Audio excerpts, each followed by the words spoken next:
Hello students, welcome back to our channel physics with Gaurav sir. I hope आपको पुराने topics अच्छे से clear हो गए होंगे। आज हम एक नई टॉपिक की बात करते हैं, लॉगरिदम। स्टूडेंट्स, ये एक कैलकुलेशन को आसान करने की एक टेक्निक है। ये लगभग 17th सेंचुरी से इन्वेंशन में आई थी। इसकी इन्वेंशन जो हुई थी 17th सेंचुरी में हुई थी, और इसका जो इस टेक्निक को बनाने वाले जो सूत्रधार हैं इसके, वो जॉन नेपियर को माना जाता है। उससे पहले कैलकुलेशंस करना बहुत डिफ़िकल्ट बहुत मुश्किल काम होता था। तो जब उन्होंने ये मेथड बनाया, जॉन नेपियर ने, लगभग 300 साल से हम इस टेक्निक को इस्तेमाल कर रहे हैं, तो तब से कैलकुलेशन करना काफ़ी आसान हो गया है। तो ये बिल्कुल एक कैलकुलेशन करने का एक बिल्कुल डिफरेंट तरीका है। जैसे कि आपने डिफरेंशिएशन करना सीखा, इंटीग्रेशन करना सीखा, ऐसे ये भी एक कैलकुलेशन को आसान करने का एक छोटी सी टेक्निक है। बहुत बड़ी बात नहीं है, बहुत इंटरेस्टिंग टॉपिक है, बहुत मज़ा आएगा आपको, तो ध्यान से देखिएगा। तो कैसे करते हैं, सपोज करो आपको लिखा हुआ है 2 मल्टीप्लाई 2 लिखा हुआ है ना, कोई बहुत बड़ी बात नहीं लिख दी मैंने। तो आप ये क्या बन गया 8 है ना। इसको अगर मैंने ऐसे लिख दिया 2 की पावर 3, अब भी तो ये 8 ही है। ऐसे लिखने में कोई बुरी बात है? कोई बुरी बात नहीं है। अब बात करते हैं इसको लॉगरिदम फॉर्म में कैसे लिखना होता है। देखो, लॉगरिदम फॉर्म में लिखने के लिए हम लिखते हैं LOG, log, simply small letters में। क्या लिखते हैं? लॉग। ये ध्यान से देखिए आप, ये पावर है, क्या है? पावर है, ये आंसर है, और ये डिजिट है। क्लियर? ये इधर डिजिट लिखी हुई है, ये इसकी पावर 3 है, और इसका जो आंसर है वो 8 है। अब इसी बात को, यानी कि एक्सपोनेंशियल फॉर्म को लॉगरिदम फॉर्म में कैसे लिखना है, ये तरीका मैं आपको बताने जा रहा हूँ। ये कौन सी फॉर्म है? Exponential form. और मैं किस में लिखने जा रहा हूँ? लॉगरिदम फॉर्म में। तो यानी कि हम एक्सपोनेंशियल फॉर्म को लॉगरिदम फॉर्म में अगर लिखना हो तो कैसे करते हैं, हम वो सीखने जा रहे हैं। ये आपकी सपोज करो लाइन है ना, नोटबुक के ऊपर, रजिस्टर के ऊपर ये लाइन है, और उसके ऊपर लिख देंगे लॉग। ये जो डिजिट है यहाँ पर, ये लॉग का बेस बनेगी। ये जो लॉग के पैरों में लिखा होगा 2, यानी कि log 2, ये क्या बन गई? ये वाली डिजिट जो है ये लॉग का बेस बनेगी।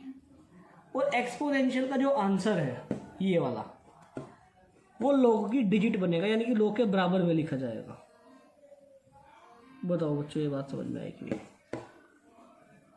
मैंने ये बताया, एक्सपोनेंट का जो आंसर होगा वो क्या है यहाँ पे 8, वो log की डिजिट बनेगा, log के बराबर में लिखा जाएगा। और इसका जो आंसर होगा वो ये पावर होगी 3। देखो क्या किया मैंने कोई बहुत बड़ा काम नहीं किया, मैंने आपको एक्सपोनेंशियल फॉर्म से लॉगरिदम फॉर्म में लिख करके दिखाया है। यानी कि अगर आपको एक्सपोनेंशियल फॉर्म से लॉगरिदम फॉर्म में लिखना हो तो जो डिजिट है वो तो बन जाती है बेस, क्लियर, और जो पावर है वो बन जाती है इसका आंसर, और आपकी ये जो क्या बोलते हैं इसको, इसका आंसर था, ये log की बन जाती है डिजिट। ये log के जो पैरों में लिखा हुआ है ये है log का बेस, ये log की डिजिट, और ये log का आंसर। क्लियर? अब आप इस बात को ऐसे समझेंगे दूसरे एग्जाम्पल से। अगर कहीं लिखा हुआ है 10 की पावर 2, ये एग्जाम्पल 1 था, अब एग्जाम्पल 2 लिखते हैं। ये लिखा हुआ है 10 की पावर 2, तो 10 की पावर 2 को आंसर क्या होगा, सब जानते हैं हम, 100।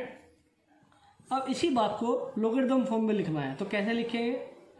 अभी सीख करके आए कि जो डिजिट है वो log का बेस बनेगा। यहाँ पर डिजिट क्या है 10, तो log का बेस क्या बनेगा यहाँ पे 10। क्लियर? ये जो आंसर होता है यानी कि 100, ये क्या बनेगा? इसकी डिजिट बनेगा, और इसका जो आंसर क्या होगा ये होगा। यानी कि log बेस 10 100 की वैल्यू क्या बनेगी 2।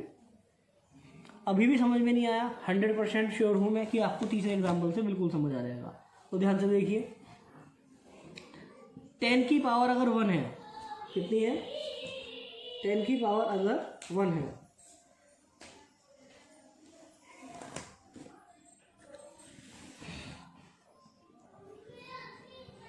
तो आंसर कितना होगा? 10 ही होगा। भाई इसको एक्सपोनेंशियल फॉर्म में ऐसे लिख दिया तो क्या गलत कर दिया? कुछ भी नहीं गलत किया। तो क्या होगा, अभी जो बताया मैंने उसके अकॉर्डिंग जो डिजिट है ये बनेगी log का बेस, है ना। जो ये आंसर है ये बनेगी log की डिजिट और ये क्या बनेगा 1, यानी कि log 10 की वैल्यू कितनी हुई 1। तो आज के बाद आप डायरेक्टली याद रखेंगे log 10 की वैल्यू कितनी होती है 1। Is that clear? यहाँ पे एक बात आप छोटी सी और ध्यान रखिए, अगर खाली लिखा हुआ है, क्या लिखा हुआ है, खाली log लिखा हुआ है, log 2 लिखा हुआ है ना, या आपके लीजिए log 1 लिखा हुआ है, log 1 की वैल्यू 0 होती है। और इस बात को हम प्रूफ करेंगे अभी कैसे।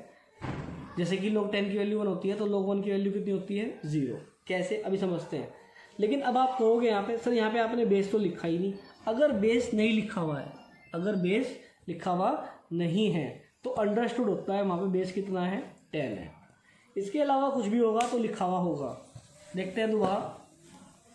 हमने क्या सीखा, हमने ये सीखा कि हमने 2 की पावर 3 को 8 को क्या लिखा था log, ये डिजिट इसका बेस बन गई थी, ये आंसर इसके डिजिट बन गया था और ये 3, ये लिखने का तरीका है।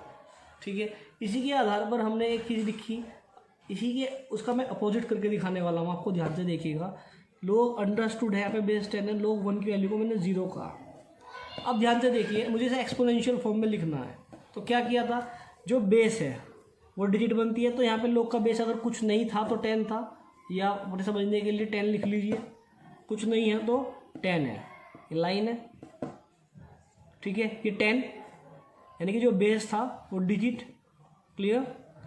अब जो log की डिजिट है वो बनेगी आंसर। log की डिजिट क्या है 1, ये आंसर इधर आ जाएगा। ठीक है, log का आंसर क्या बनता था डिजिट की पावर, यहाँ पे log का आंसर कितना है 0 और ये क्या बन जाएगी 10 की पावर, और 10 की पावर 0 कितनी होती है 1। आप जानते हैं समथिंग की power 0 answer will be 1। Are you getting me और नॉट? इसी के ऊपर यानी कि आप लोगरिथम फॉर्म से एक्सपोनेंट फॉर्म करना भी आपको आ गया। अब एक एग्जांपल और ले लीजिए।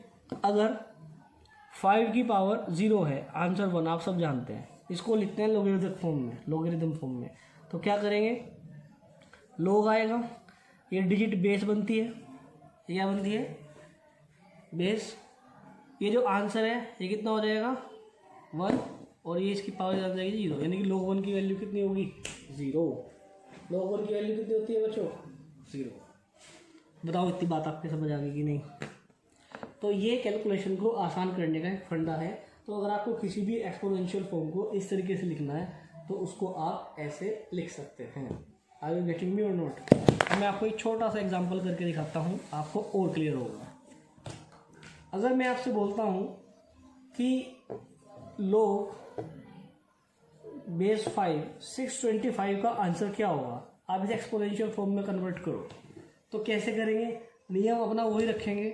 क्या नियम था?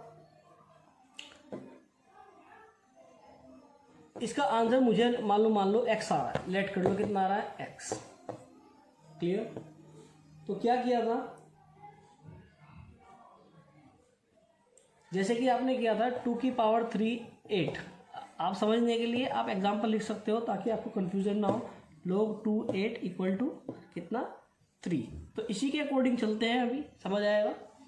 log 2 8 इक्वल टू 3, तो यहाँ पे ये है, तो क्या करा था हमने, जो बेस था वो डिजिट बनती थी, बेस कितना है 5, तो ये बन गई डिजिट 5। क्लियर? यहाँ तो कोई परेशानी नहीं।